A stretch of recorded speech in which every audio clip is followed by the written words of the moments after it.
Hello and welcome to another test video, which in this particular series I am comparing my old system, which is an i5 8600K with a 1080 Ti card and 16 gigs of RAM, against my new rig, which is a i9 10900K, get this right, with a 3090 card, which actually at the moment is still running 16 gigs of RAM.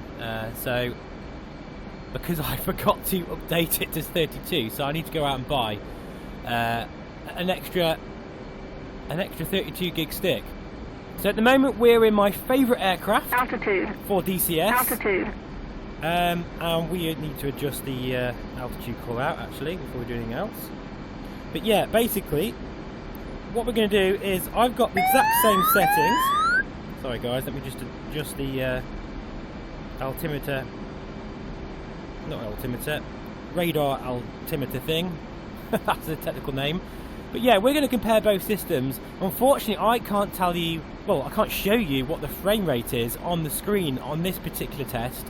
But I have got it in my headset. And at the moment, we're actually getting about 28 to 30 frames per second, which is actually pretty damn good.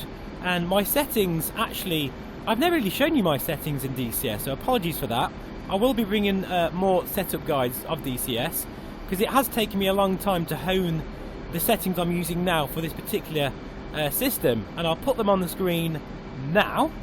I find those settings to work really well for this system, so what I'm going to do is to really make sure that I know what's going on, if there's any improvements in performance.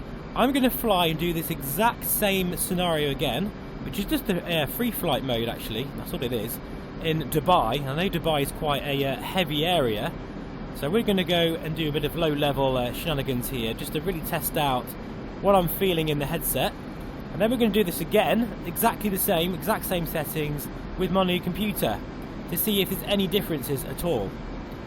So at the moment, there is a difference. There's no actual threats in this particular scenario, which will make a difference on frame rate. So what I might do is another test, you know, in a dogfight basically, with loads of other aircraft, because that, in DCS terms, really hampers performance, because it's still running on coal, this thing.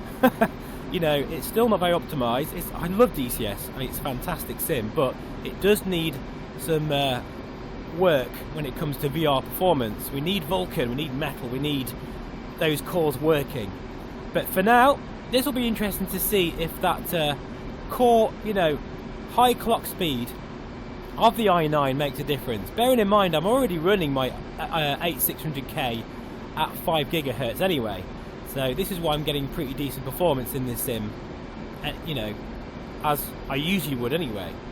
So yeah, so far things feel really, really nice. As I say, I'm not taxing the computer in DCS as much as I could do, admittedly, but this is Dubai, and we are low level, and we're on the F-18 Hornet, one of the sort of high fidelity aircraft. And what I'll do now is switch to the very same scenario, but in the brand new Uber machine, as I like to call it, or Shark, my subscriber, has named it. So congratulations, you have actually named my new PC. And see how we get on, see if it feels any different. But at the moment we're getting about 30 frames per second. So let's count down and jump into the new computer in 3, 2, 1, let's go. So welcome back, we are now in present day. I've had a really bad lockdown haircut, but this is not a fashion show, thankfully.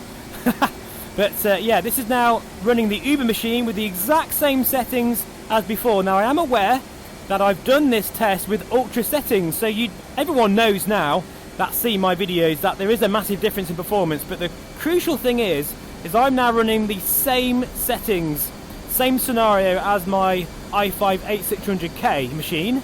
And I'm looking at the top there. Really, it's a shame you can't see the frame rate. I don't know how to get it on the screen, but trust me, there's no reason why I would lie. I'm actually getting between 50 and 55 frames per second at the moment. Just dropped down to 50, 55 again. So yeah, that's ridiculous, isn't it?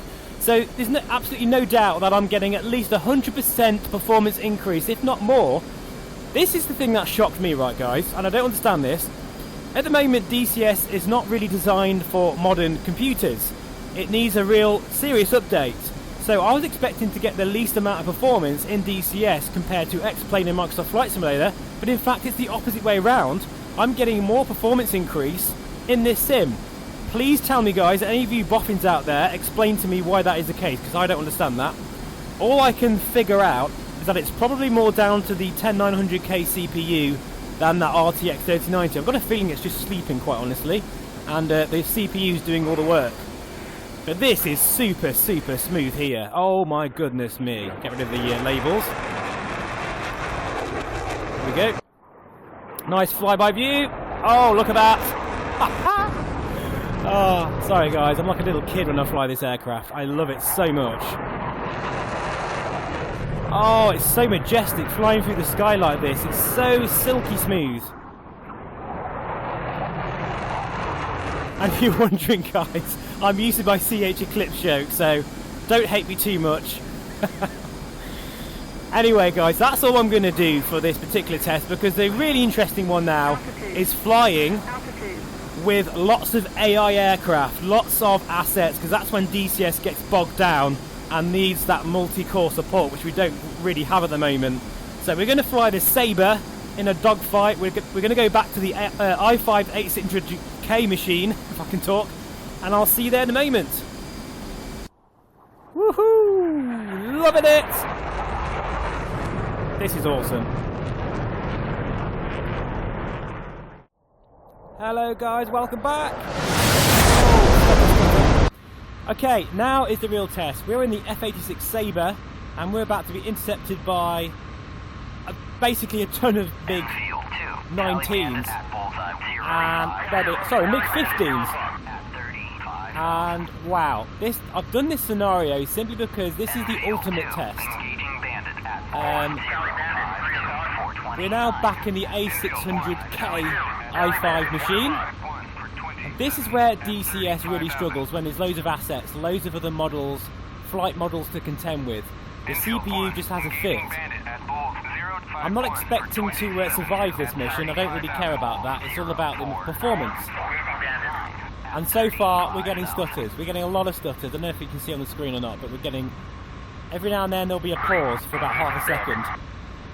Because it's still loading in everything, if that makes sense. It's loading in all of the aircraft. Oh my god, me. Oh yeah, that's really stuttery. Yeah, this is a crazy scene. I'm not going to survive this, guys. I'm really not, because I'm not good enough. But and I haven't actually flown the Sabre in quite a while. I love this bird, but I just haven't had a chance to. But in terms of performance, yeah, it's awful actually. Oh god, look, that's actually hurt my eyes. Ooh. But anyway, I'm probably not going to actually kill anybody. But this is all about the performance, and the performance in this scenario is pretty damn awful, quite honestly. It's flyable, as you can see here. I can do it, but it's just keep getting stutters, and because of all that going on over there. And that's not really this computer's fault. It's more to do with the lack of optimizations, really. Field 2, Splash Bandit at bullseye 046, 429. There we go. At 4,000. Pulling up here. Field 2, Splash Bandit at bull 046, 429. Oh, I got a hit on the wing there. 4,000. He's leaking fuel or coolant or something. Is he going to go down? 2, Splash Bandit at bullseye 047. I think he's going down. That wasn't me. We'll have a look at him anyway. Goodbye, sunshine. Oh, look at that. That's quite a sight. Any more? Yes, plenty more. So this is still great fun, guys. This is proof that you don't need a massively beastly computer to enjoy flight simming. You really don't. So don't think for a minute that I'm suggesting that. Absolutely not. You know, we're getting just under 30 frames per second, and it's still flyable. It's still very, very enjoyable. Even if I am rubbish at this at the moment. That's just lack of time with DCS, really. Oh, we've got some hits there.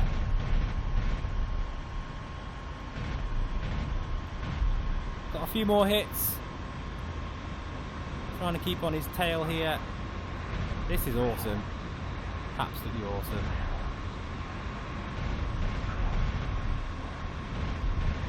This is my moment. Enfield 2, Splash Bandit at Bull He is down. He is definitely down. Look at that. We have at least shot down one MiG-15. Splash Bandit at Bullseye 0, 4, Wow, that 4, looks 430. you know, the Reverb G2, honestly, it is. I cannot say it enough how much I love this headset. 0, 4, 4, 430. Let's go outside for a nice flyby view.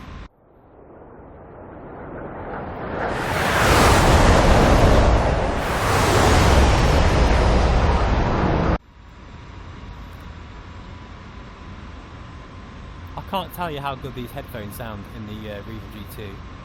They are absolute cheer class. How all VR headsets should sound. Right, let's just follow this guy down then before finishing. Oh, there we go.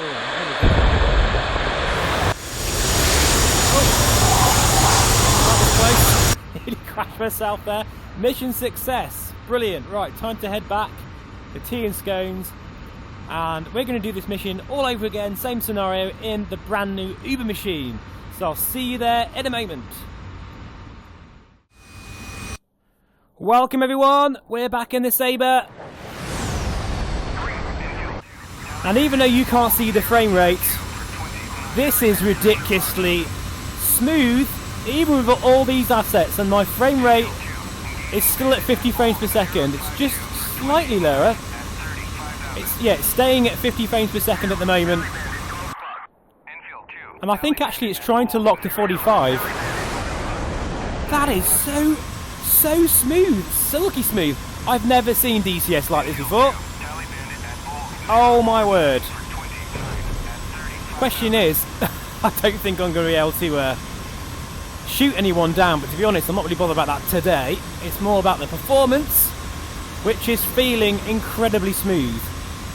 I love the Sabre. It's actually one of my most favourite modules for DCS. And you're going to see a lot of this soon, actually, guys, because we're going to do a campaign. But purely for a performance point of view, I haven't had one single stutter yet. Look, I mean, that is ridiculously smooth. I always think the flyby views really make the difference. Look at that. And yet we're actually, 55, 60 frames per second at the moment. Wow. That's crazy. I never thought I'd ever see the day where I was getting that type of frame rate in DCS. Now, of course, this is on medium sort of settings, so I could actually push them to ultra if I wanted to, I think, with this computer.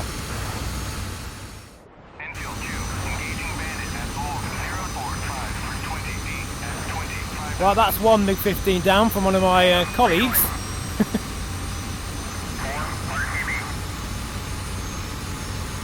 Okay, we just got a hit there on the wing. Oh, look at that. Oh dear. I'm not going to be so successful as I was last time, I don't think. I'm now missing a tail section, but we're going to soldier on anyway. Oh, look at that. This guy's going... Yeah, he's gone down. Wow, even the explosions just feel very natural and very... just very true to life. I'm too busy looking at all the graphics and fluid motion, so ignore my terrible flying for this one. Let's say we're going to do a full campaign with the F-86 on the channel very soon. I'm looking forward to doing that. But really, this is pretty obvious. Look at the amount of aircraft we've got here, and it's not affecting the performance at all, which I'm very surprised with. I do feel part of this is due to, oh my goodness me, part of this is due to my M2 SSD drive. I do feel that makes a big difference. There's another one, look, going down. Oh, look at that. Wow. Even if we're not actually in the fight as such. We can still watch in awe. Look at that. Oh, hang on, what was that? Oh no! This is so much fun! Yeah, this is great. This is absolutely... In fact, what I'm going to do, actually, I think I'm going to be in DCS most of the day. Because this is just too much fun. Too much fun indeed. Well, I think the test results speak for themselves. Thank you so much for watching, and I'll see you again very soon. Bye-bye for now. It's amazing. Wow. Oh, beautiful.